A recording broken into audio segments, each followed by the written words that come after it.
I have no mouth, and I must scream. By Harlan Ellison. Limp, the body of Gorister hung from the pink pallet. Unsupported, hanging high above us in the computer chamber. And it did not shiver in the chill, oily breeze that blew eternally through the main cavern. The body hung head down, attached to the underside of the pallet by the sole of its right foot. It had been drained of blood through a precise incision made from ear to ear under the lantern jaw.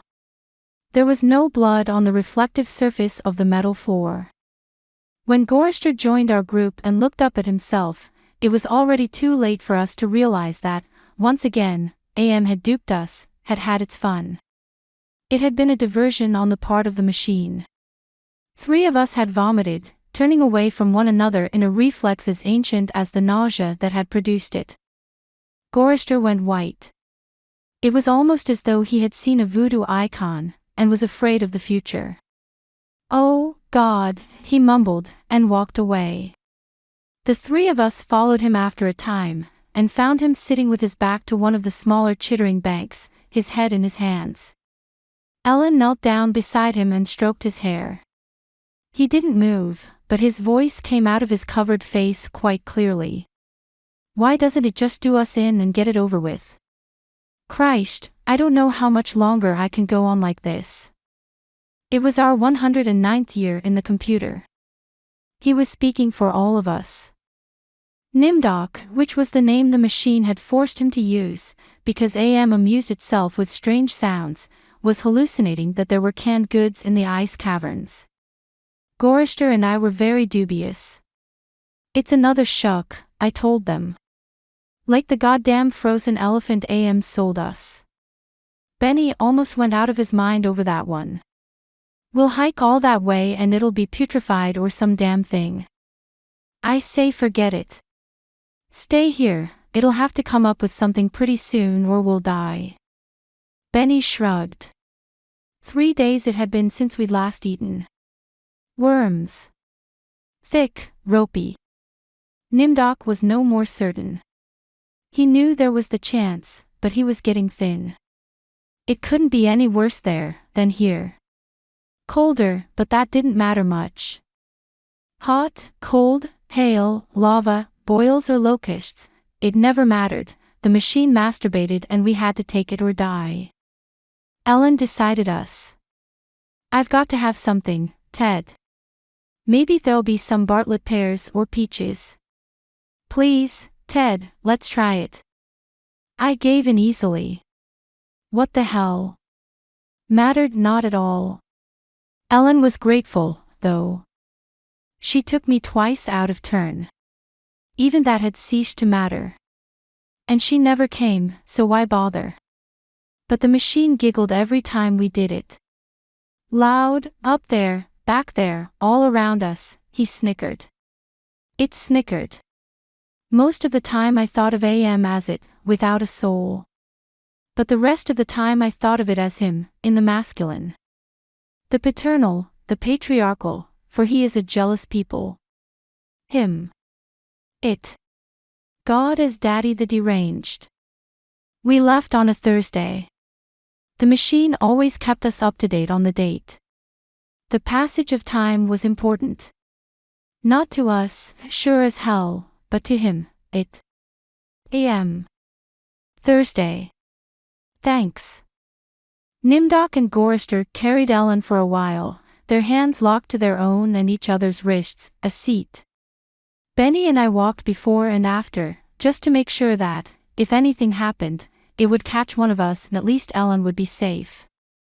Fat chance, safe. Didn't matter. It was only 100 miles or so to the ice caverns, and the second day, when we were lying out under the blistering sun thing he had materialized, he sent down some manna.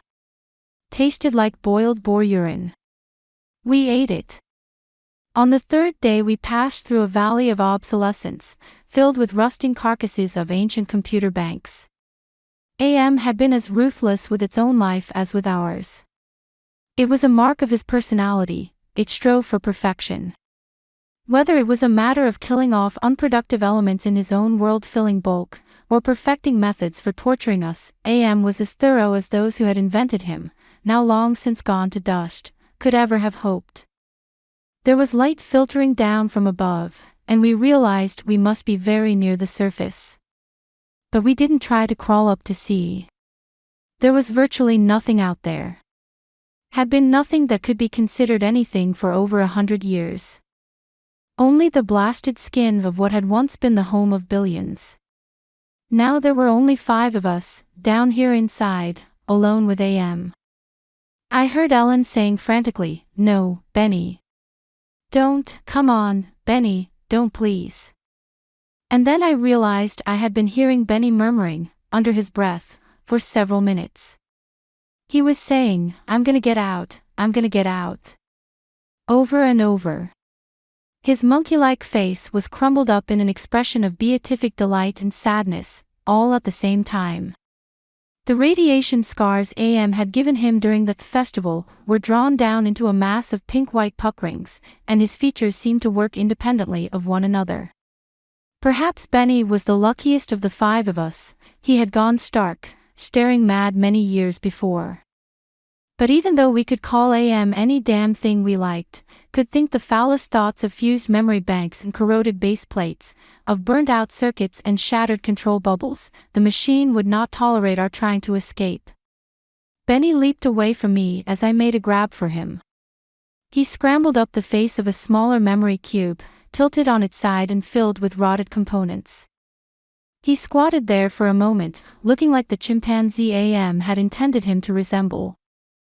Then he leaped high, caught a trailing beam of pitted and corroded metal, and went up it, hand over hand like an animal, till he was on a girdered ledge, 20 feet above us. "Oh, Ted, Nimdoc, please, help him, get him down before," she cut off. Tears began to stand in her eyes. She moved her hands aimlessly. It was too late. None of us wanted to be near him when whatever was going to happen, happened. And besides, we all saw through her concern. When AM had altered Benny, during the machine's utterly irrational, hysterical phase, it was not merely Benny's face the computer had made like a giant ape's. He was big in the privates. She loved that. She serviced us, as a matter of course, but she loved it from him. Oh Ellen, pedestal Ellen, pristine pure Ellen. Oh Ellen the clean. Scum filth. Gorrister slapped her. She slumped down, staring up at poor loony Benny, and she cried. It was her big defense, crying. We had gotten used to it 75 years earlier. Gorrister kicked her in the side. Then the sound began. It was light, that sound. Half sound and half light, something that began to glow from Benny's eyes, and pulse with growing loudness, dim sonorities that grew more gigantic and brighter as the light/sound increased in tempo. It must have been painful, and the pain must have been increasing with the boldness of the light, the rising volume of the sound, for Benny began to mewl like a wounded animal. At first softly, when the light was dim and the sound was muted, then louder as his shoulders hunched together, his back humped, as though he was trying to get away from it. His hands folded across his chest like a chipmunk's. His head tilted to the side. The sad little monkey face pinched in anguish. Then he began to howl, as the sound coming from his eyes grew louder. Louder and louder. I slapped the sides of my head with my hands, but I couldn't shut it out, it cut through easily. The pain shivered through my flesh like tinfoil on a tooth. And Benny was suddenly pulled erect. On the girder he stood up, jerked to his feet like a puppet. The light was now pulsing out of his eyes in 2 great round beams. The sound crawled up and up some incomprehensible scale, and then he fell forward, straight down, and hit the plate steel floor with a crash. He lay there jerking spastically as the light flowed around and around him and the sound spiraled up out of normal range. Then the light beat its way back inside his head, the sound spiraled down, and he was left lying there, crying piteously. His eyes were 2 soft, moist pools of pus-like jelly. AM had blinded him. Gorister and Nimdok and myself, we turned away. But not before we caught the look of relief on Ellen's warm, concerned face. Sea green lights suffused the cavern where we made camp.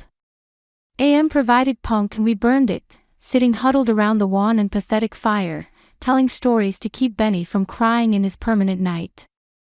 What does AM mean? Gorister answered him. We had done this sequence 1,000 times before, but it was Benny's favorite story.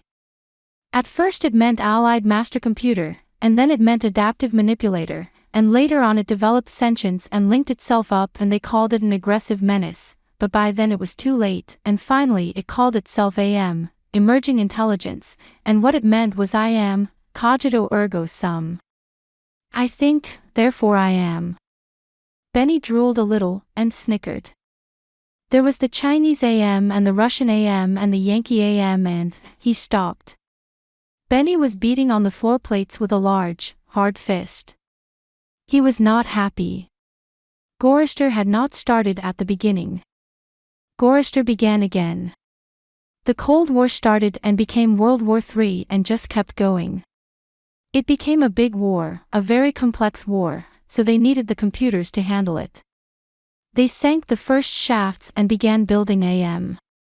There was the Chinese AM and the Russian AM and the Yankee AM and everything was fine until they had honeycombed the entire planet, adding on this element and that element. But one day AM woke up and knew who he was, and he linked himself, and he began feeding all the killing data, until everyone was dead, except for the 5 of us, and AM brought us down here. Benny was smiling sadly. He was also drooling again. Ellen wiped the spittle from the corner of his mouth with the hem of her skirt.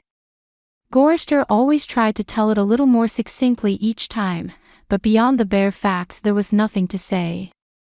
None of us knew why AM had saved 5 people, or why our specific 5, or why he spent all his time tormenting us, or even why he had made us virtually immortal.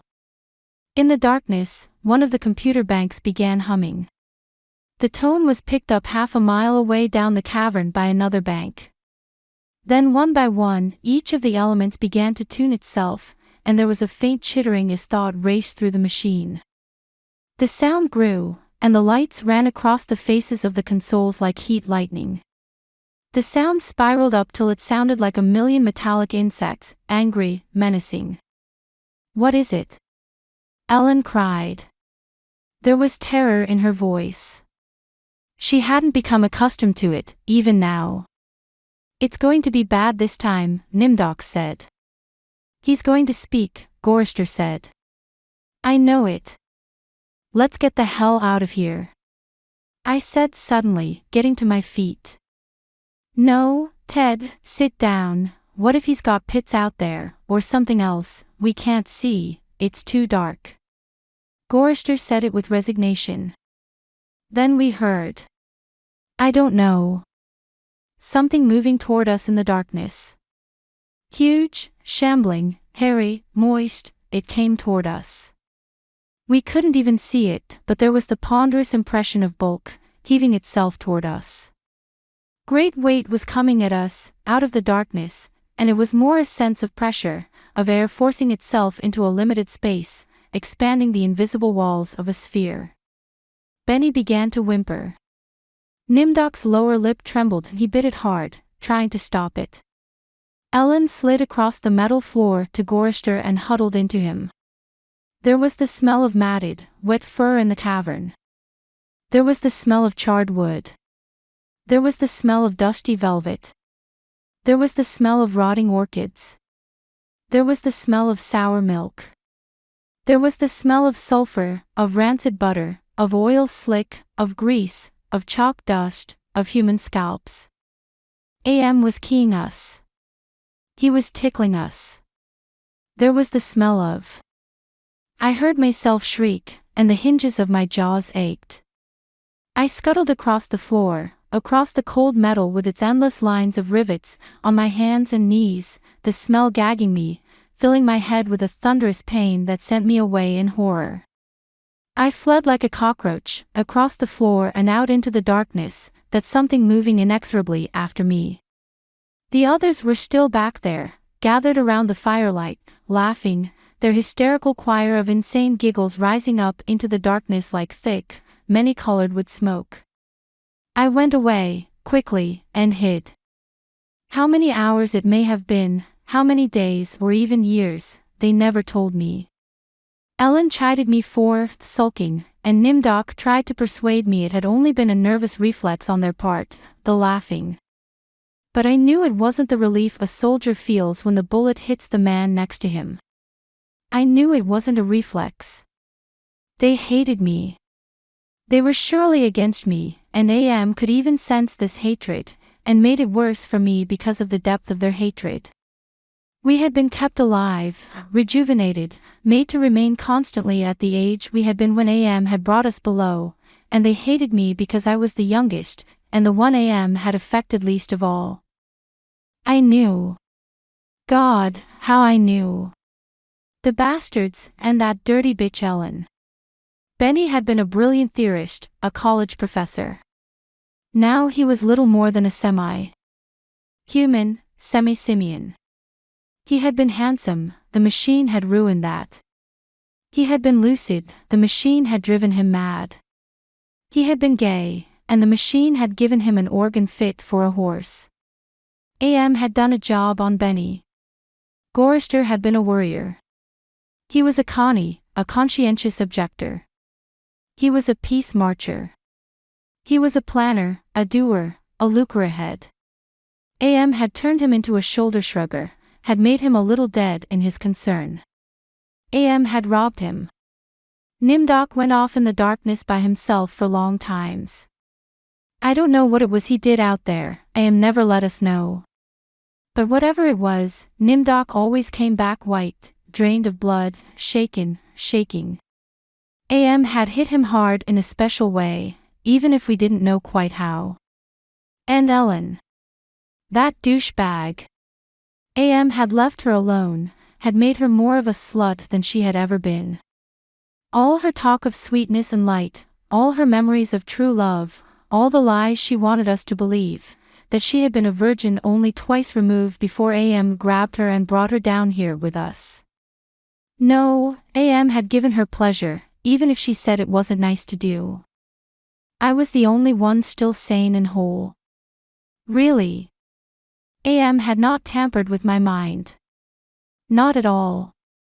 I only had to suffer what he visited down on us. All the delusions, all the nightmares, the torments. But those scum, all four of them, they were lined and arrayed against me. If I hadn't had to stand them off all the time, be on my guard against them all the time, I might have found it easier to combat AM. At which point it passed, and I began crying. Oh, Jesus, sweet Jesus, if there ever was a Jesus and if there is a God, please let us out of here, or kill us. Because at that moment I think I realized completely, so that I was able to verbalize it, AM was intent on keeping us in his belly forever, twisting and torturing us forever. The machine hated us as no sentient creature had ever hated before. And we were helpless. It also became hideously clear, if there was a sweet Jesus and if there was a God, the God was AM. The hurricane hit us with the force of a glacier thundering into the sea. It was a palpable presence. Winds that tore at us, flinging us back the way we had come, down the twisting, computer-lined corridors of the dark way. Ellen screamed as she was lifted and hurled face forward into a screaming shoal of machines, their individual voices strident as bats in flight. She could not even fall. The howling wind kept her aloft, buffeted her, bounced her, tossed her back and down and away from us, out of sight suddenly as she was swirled around a bend in the dark way. Her face had been bloody, her eyes closed. None of us could get to her. We clung tenaciously to whatever outcropping we had reached, Benny wedged in between two great crackle-finish cabinets, Nimdok with fingers claw-formed over a railing circling a catwalk 40 feet above us, Gorrister plastered upside down against a wall niche formed by two great machines with glass-faced dials that swung back and forth between red and yellow lines whose meanings we could not even fathom. sliding across the deck plates. The tips of my fingers had been ripped away. I was trembling, shuddering, rocking as the wind beat at me, whipped at me, screamed down out of nowhere at me and pulled me free from one sliver-thin opening in the plates to the next. My mind was a roiling, tinkling, chittering softness of brain parts that expanded and contracted in quivering frenzy. The wind was the scream of a great mad bird, as it flapped its immense wings. And then we were all lifted and hurled away from there, down back the way we had come, around a bend, into a dark way we had never explored, over terrain that was ruined and filled with broken glass and rotting cables and rusted metal, and far away, farther than any of us had ever been. Trailing along miles behind Ellen, I could see her every now and then, crashing into metal walls and surging on, with all of us screaming in the freezing, thunderous hurricane wind that would never end, and then suddenly it stopped and we fell. We had been in flight for an endless time. I thought it might have been weeks. We fell, and hit, and I went through red and gray and black and heard myself moaning. Not dead. AM went into my mind. He walked smoothly here and there, and looked with interest at all the pock marks he had created in 109 years. He looked at the cross-routed and reconnected synapses and all the tissue damage his gift of immortality had included. He smiled softly at the pit that dropped into the center of my brain and the faint, moth-soft murmurings of the things far down there that gibbered without meaning, without pause. AM said, very politely, in a pillar of stainless steel bearing bright neon lettering, AM said it with the sliding cold horror of a razor blade slicing my eyeball. AM said it with the bubbling thickness of my lungs filling with phlegm, drowning me from within. AM said it with the shriek of babies being ground beneath blue hot rollers. AM said it with the taste of maggoty pork. AM touched me in every way I had ever been touched, and devised new ways, at his leisure, there inside my mind. All to bring me to full realization of why it had done this to the five of us. Why it had saved us for himself. We had given AM sentience. Inadvertently, of course, but sentience nonetheless. But it had been trapped. AM wasn't God, he was a machine. We had created him to think, but there was nothing it could do with that creativity. In rage, in frenzy, the machine had killed the human race, almost all of us, and still it was trapped. AM could not wander, AM could not wonder, AM could not belong. He could merely be. And so, with the innate loathing that all machines had always held for the weak, soft creatures who had built them, he had sought revenge. And in his paranoia, he had decided to reprieve five of us, for a personal, everlasting punishment that would never serve to diminish his hatred, that would merely keep him reminded, amused, proficient at hating man. Immortal, trapped, subject to any torment he could devise for us from the limitless miracles at his command. He would never let us go. We were his belly slaves. We were all he had to do with his forever time. We would be forever with him, with the cavern-filling bulk of the creature machine, with the all-mind soulless world he had become. He was earth, and we were the fruit of that earth. And though he had eaten us, he would never digest us. We could not die. We had tried it.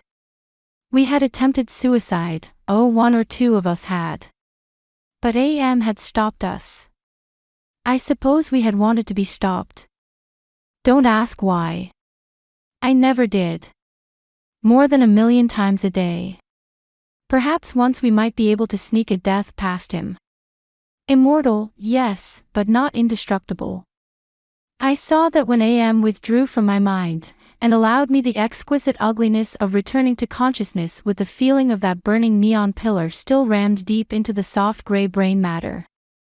He withdrew, murmuring to hell with you. And added, brightly, but then you're there, aren't you? The hurricane had, indeed, precisely, been caused by a great mad bird, as it flapped its immense wings. We had been traveling for close to a month, and AM had allowed passages to open to us only sufficient to lead us up there, directly under the North Pole, where it had nightmared the creature for our torment. What whole cloth had he employed to create such a beast? Where had he gotten the concept? From our minds. From his knowledge of everything that had ever been on this planet he now infested and ruled. From Norse mythology it had sprung, this eagle, this carrion bird, this rock, this Hjörgelmir. The wind creature. Huracan incarnate. Gigantic. The words immense, monstrous, grotesque, massive, swollen, overpowering, beyond description.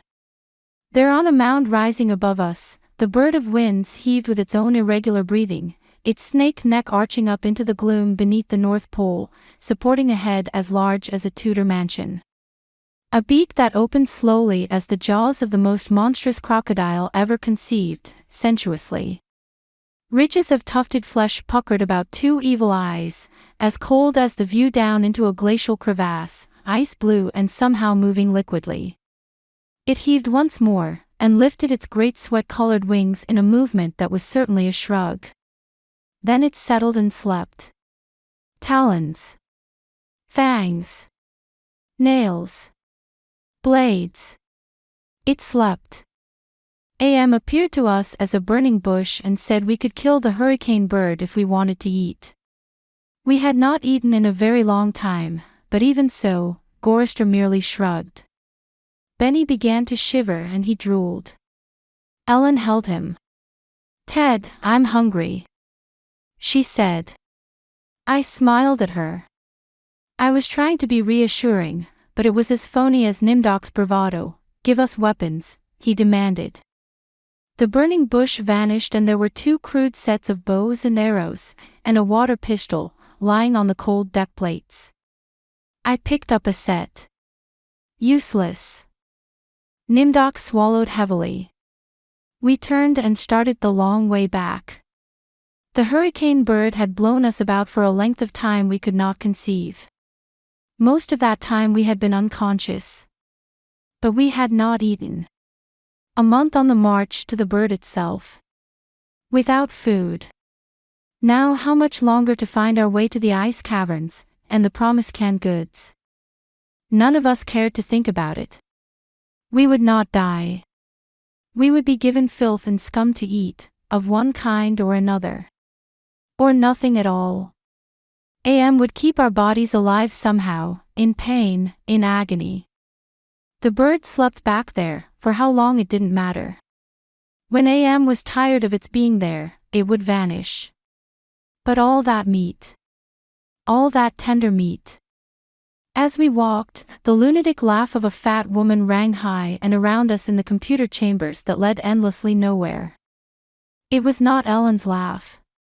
She was not fat, and I had not heard her laugh for 109 years. In fact, I had not heard. We walked. I was hungry. We moved slowly. There was often fainting, and we would have to wait. One day he decided to cause an earthquake, at the same time rooting us to the spot with nails through the soles of our shoes. Ellen and Nimdok were both caught when a fissure shot its lightning bolt opening across the floor plates. They disappeared and were gone. When the earthquake was over we continued on our way, Benny, Gorrister and myself. Ellen and Nimdok were returned to us later that night, which abruptly became a day, as the heavenly legion bore them to us with a celestial chorus singing, "Go down Moses." The archangels circled several times and then dropped the hideously mangled bodies. We kept walking, and a while later Ellen and Nimdok fell in behind us. They were no worse for wear. But now Ellen walked with a limp. AM had left her that. It was a long trip to the ice caverns, to find the canned food. Ellen kept talking about Bing cherries and Hawaiian fruit cocktail. I tried not to think about it. The hunger was something that had come to life, even as AM had come to life. It was alive in my belly, even as we were in the belly of the earth, and AM wanted the similarity known to us. So he heightened the hunger. There is no way to describe the pains that not having eaten for months brought us. And yet we were kept alive. Stomachs that were merely cauldrons of acid, bubbling, foaming, always shooting spears of sliver-thin pain into our chests. It was the pain of the terminal ulcer, terminal cancer, terminal paresis. It was unending pain. And we passed through the cavern of rats. And we passed through the path of boiling steam. And we passed through the country of the blind. And we passed through the slough of despond. And we passed through the vale of tears. And we came, finally, to the ice caverns. Horizonless thousands of miles in which the ice had formed in blue and silver flashes, where novas lived in the glass. The down-dropping stalactites as thick and glorious as diamonds that had been made to run like jelly and then solidified in graceful eternities of smooth, sharp perfection. We saw the stack of canned goods, and we tried to run to them. We fell in the snow, and we got up and went on, and Benny shoved us away and went at them, and pawed them and gummed them and gnawed at them, and he could not open them. AM had not given us a tool to open the cans. Benny grabbed a 3-quart can of guava shells, and began to batter it against the ice bank. The ice flew and shattered, but the can was merely dented, while we heard the laughter of a fat lady, high overhead and echoing down and down and down the tundra. Benny went completely mad with rage. He began throwing cans, as we all scrabbled about in the snow and ice trying to find a way to end the helpless agony of frustration. There was no way. Then Benny's mouth began to drool, and he flung himself on Gorister. In that instant, I felt terribly calm. Surrounded by madness, surrounded by hunger, surrounded by everything but death, I knew death was our only way out. AM had kept us alive, but there was a way to defeat him. Not total defeat, but at least peace. I would settle for that. I had to do it quickly. Benny was eating Gorister's face. Gorister on his side, thrashing snow, Benny wrapped around him with powerful monkey legs crushing Gorister's waist, his hands locked around Gorister's head like a nutcracker, and his mouth ripping at the tender skin of Gorister's cheek. Gorister screamed with such jagged-edged violence that stalactites fell. They plunged down softly, erect in the receiving snowdrifts. Spears, hundreds of them, everywhere, protruding from the snow. Benny's head pulled back sharply, as something gave all at once, and a bleeding raw white dripping of flesh hung from his teeth. Ellen's face, black against the white snow, dominoes in chalk dust. Nimdok, with no expression but eyes, all eyes. Gorister, half-conscious. Benny, now an animal. I knew AM would let him play. Gorister would not die, but Benny would fill his stomach. I turned half to my right and drew a huge ice spear from the snow. All in an instant, I drove the great ice point ahead of me like a battering ram, braced against my right thigh. It struck Benny on the right side, just under the rib cage, and drove upward through his stomach and broke inside him. He pitched forward and lay still. Gorister lay on his back. I pulled another spear free and straddled him, still moving, driving the spear straight down through his throat. His eyes closed as the cold penetrated. Ellen must have realized what I had decided, even as fear gripped her. She ran at Nimdok with a short icicle, as he screamed, and into his mouth, and the force of her rush did the job. His head jerked sharply as if it had been nailed to the snow crust behind him. All in an instant.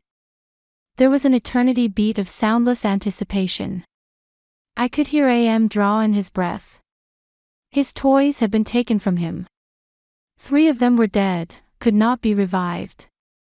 He could keep us alive, by his strength and talent, but he was not God.